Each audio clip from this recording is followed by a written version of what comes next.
In pursuit of a more sustainable and energy-efficient lifestyle, we are preparing to install a solar power system at a residence in San Isidro, Zaragoza, Nueva Ecija. This region in Central Luzon is well suited for solar energy generation due to its high solar irradiance throughout the year, making it an ideal location for a rooftop solar installation.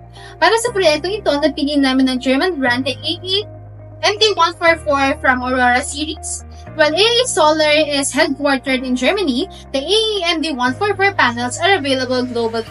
In the Philippines, these panels are available through LV Topsan Company, a local distributor, making them easily accessible for local installations. Mataas ang performance at efficiency ng panel na ito. May rated power output na 550 watts at efficiency na umaabot hanggang 21.31%. Gumagamit ito ng 144 monocrystalline half-cut PERC cells na mas efficient lalo na sa mga partial shielding scenarios.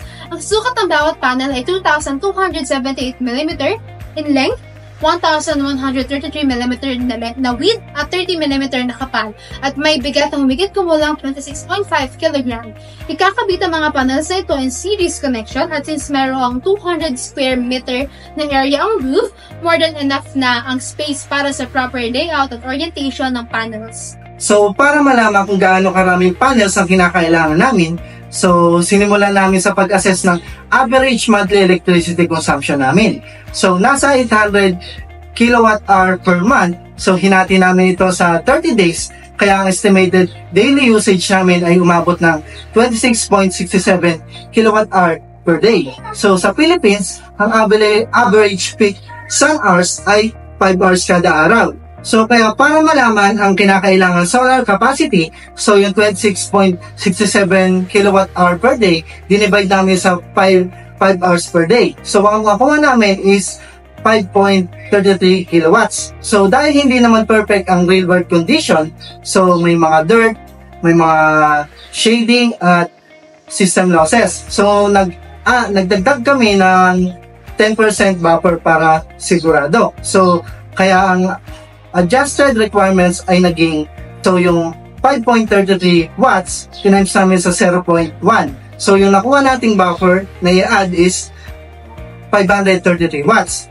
So, bali add natin yung nakuha nating buffer na 533 watts sa 5.33 kilowatts. So, ang naging resulta is 5.863 kilowatts. So, next, gamitin natin ang 550 watts na output ng AE MD144 panel. So, hatiin natin ang total requirements. So, ang 5,863 watts, i-divide natin sa 550 watts per panel. So, nakuha naming panel is 10.66 panels or average na 11 panels.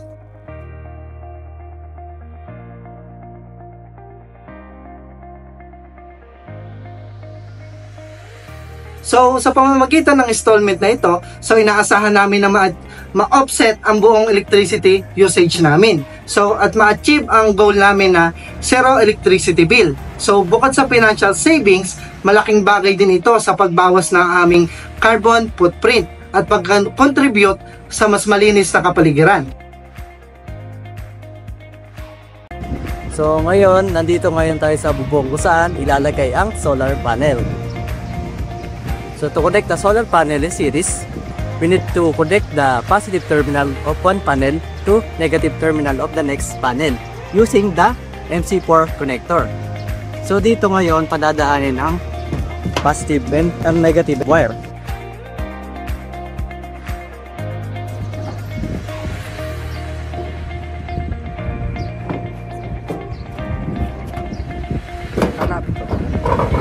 Ngayon, gagamit kami ng 6AWD wire na dito lulusot galing sa solar panel dahil dito namin inalagay ang inverter. Ngayon, i-connect ang positive output ng panel sa positive terminal at negative output sa negative terminal sa line side ng DC circuit breaker. At ang DC SPD is parallel in DC circuit breaker. And yung other side ng DC SPD should connect in grounding system. Ang purpose ng DC circuit breaker ay para ma-protect ang system sa overcurrent, while DC SPD is to protect against overvoltage. So these surges can be caused by lightning strikes. And yung output ng terminal ng DC circuit breaker ay i-connect sa DC input ng inverter. Yung polarity nito dapat ay hindi mapagbaliktad. So kailangan positive to positive and negative to negative connections. Ang gagamitin naming DC circuit breaker ay 40 ampere based on computation na nakikita nyo sa screen. Sa pagpili naman ng inverter, may ilang kinoconsider since ang utility grid dito sa San Isidro, Zaragoza, Nueva Ecija is line to neutral. So kinakailangan ng AC output ng inverter should line to neutral. At ang rating ng inverter na gagamitin namin is 7 kilowatts since ang power output ng 11 panels is 5.863 kilowatts per day. So ngayon, ang AC output ng inverter ay mayroong line, neutral, and ground. Dito ilalagay ang inverter sa may terrace dahil may sapat na hangin at may protection sa sunlight. Pagkalabas sa line, neutral at ground, ang line side ng AC circuit breaker ay connected sa line output ng inverter. Ng AC SPD ay parallel between AC circuit breaker and inverter. Ang gagamitin namin AC circuit breaker at AC SPD ay 40 ampere at 230 volts to 275 volts based on computation na nakikita nyo sa screen. Then, yung output sa load side terminals ng AC circuit breaker ay papunta na sa panel board. So, dito naman tayo sa connections after sa AC circuit breaker. No? Pupunta ngayon yan sa panel board. No? Then, sa connections from panel board is meron tayong dalawang kind ng connection. Ang line side at ang load side. No? Kung tayo ay sa load side ng panel board, maglalagay ng connection mula AC circuit breaker. From the load side doon, yung output is kukonect siya dito and maglalagay tayo dito ng separate circuit breaker from sa ating panel board. Then yung ratings ng separate circuit breaker na yun sa panel board ay kailangan na same rating doon sa AC circuit breaker na meron yung ating solar panel setup. No?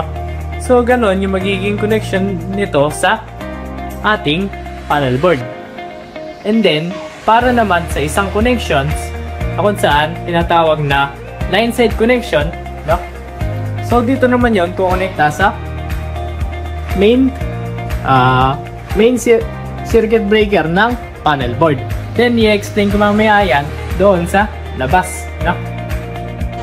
So, gusto naman po natin na i-connect wire na kung saan nanggagaling sa AC circuit breaker, no? Sa load side po nito, yung output po nun ay i-connect natin patungo dun sa panel board natin. Kung gusto po natin na line connection is i-connect po natin siya in between from the panel board dun sa main circuit breaker, then sa contador, and then yung connection na wire mula AC circuit breaker papunta sa contador is in between. So, itatap po natin siya nakatap po siya between ng main circuit breaker na panel board then sa contador.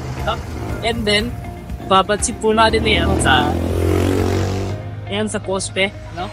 Dito po makita natin dyan, ito po yung ground connection na patungo sa grounding electrode na nakabaon sa lupa. So, dyan po yung napupunta lahat ng grounding connections. Narito ang summary ng aming project para i-share sa inyo kung paano namin ma-achieve ang zero electric bill sa bahay na ito. Ang goal talaga namin ay ang sustainable living at naka-align din sa net metering standards. So, ilan ang solar panels na ginamit namin. So, mag-install kami ng 11 solar panels, each rated at 550 watts na naka-series connection. So, ang total system namin ay 6,050 watts. Sakto para makover ang daily energy consumption ng bahay na ito. Para masulit ang sikat ng araw, plano namin ito i-install spacing south and west. Nag-compute kami ng wire size based sa current and voltage drop at haba ng cable. So, ito ay 6 AWG wire.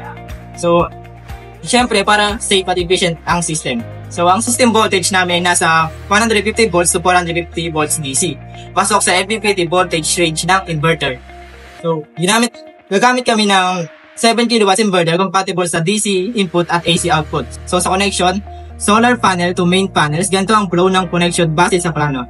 From solar panels, pupunta sa DC line, DC SPD na nakaparallel sa DC breaker. So, ang DC input ay punta sa inverter, 7 kW. So, sa AC output ng inverter ay line connections, AC breaker, AC SPD parallel sa AC breaker. So, sa load output, papunta sa linya between meter at main panel. Medyo technical pero in short, safe, organized at compliant at standard ang pagkakabit. Lahat ng gagamitin naming components ay may proper grounding, surge protection at sumusunod sa standard requirements para sa residential solar systems. So, thank you for watching. Sana nakatulong tong summary kung paano namin ma-achieve ang zero bill solar solution. Kung balak nyo rin mag-solar, do your research and always consult a licensed professional para safe at tama ang installation.